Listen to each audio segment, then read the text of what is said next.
Muhammad wala ali Muhammad. Dumateng asalipun Bapak Kyai Harini Nurdin Al-Khatib ingkang kancah pengrupat ranipun. Dumateng asalipun Bapak Dukuh, Bapak Ruis ingkang tansah kita hormati lan kita peteni. Dumateng sedaya lembaga LTMG, RW, RT, saha tokoh masyarakat ingkang kinurmatan. Matur kadang kula ingkang neng talita pernah neng ingkang tansah kula tresnani. Langkung rumiyin semoga ing wekdal menika kita syukuri saged makempal silaturahmi wonten ing pendhapa menika kanthi diwijeng ing sambikala alhamdulillahirabbil alamin.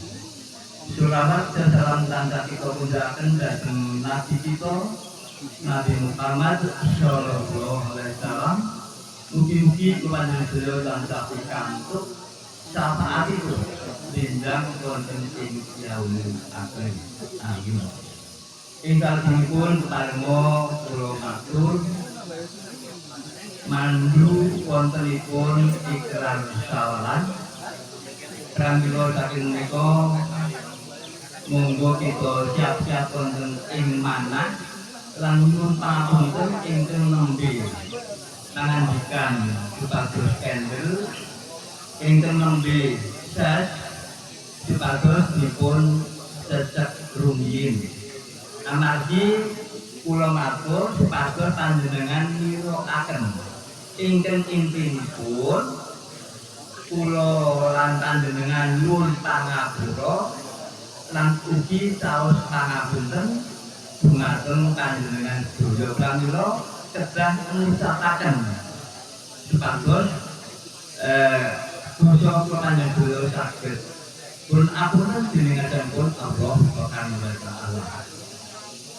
Monggo kita siapaken ingkang pangandikan supados kendel langkung rumiyin siap-siap wonten ing manah.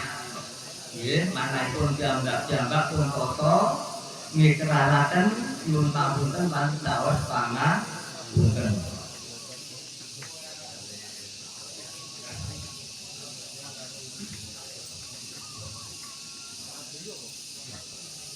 A'udzu billahi minasyaitonir rajim. A'udzu billahi minasyaitonir rajim. Bismillahirrahmanirrahim. Bismillahirrahmanirrahim. Alhamdulillahirabbil alamin. Alhamdulillahirabbil alamin. Astagfirullah. Astagfirullah. Doa kula nyuwun pangapunten saking sedaya kalepatan kula ingkang makempal wonten ing pendhapa panjenengan keluarga ageng warga pendeman kring gansal pendeman Trimulya Sleman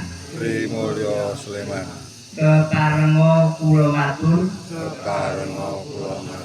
dumateng sesepuh saha ingkang dipun sepuhaken kalebet pini sepuh ingkang tansah kula bekteni lan ugi kula pepundi kekarenga kula matur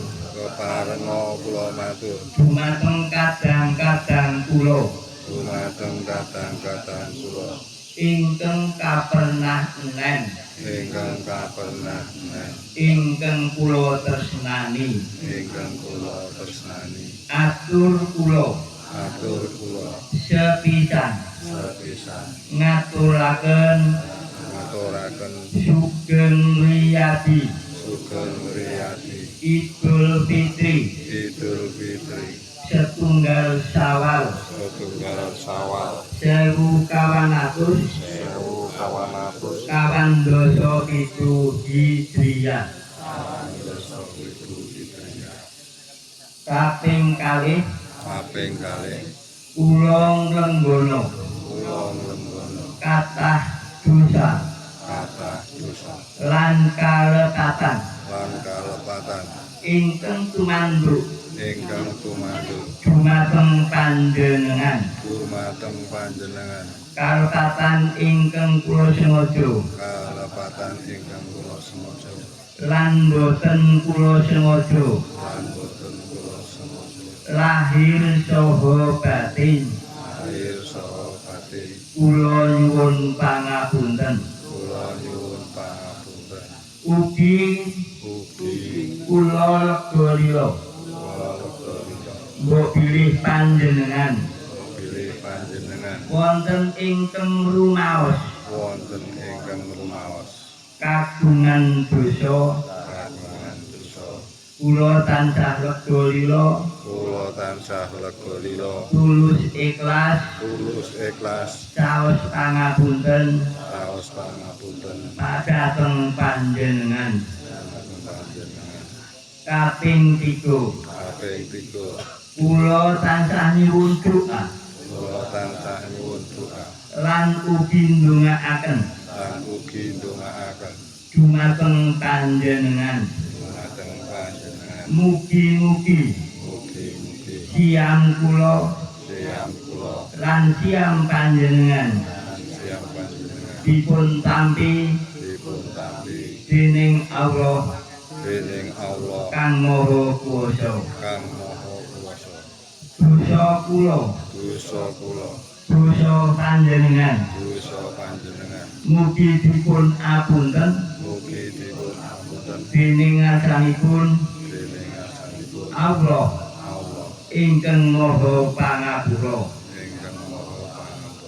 mugi-mugi panjenengan saha kula tansah kaparingan sehat mugi-mugi kula lan panjenengan tansah pikantuk kesainan wonten ing donya lan wonten ing akhirat amin ya rabbal alamin alhamdulillahirabbil alamin bilih atur kula wonten lekat lan kerangkul nyuwun pangapunten berkatan ini saged diaturaken. Assalamualaikum warahmatullahi wabarakatuh. Waalaikumsalam warahmatullahi wabarakatuh. Matur nuwun kita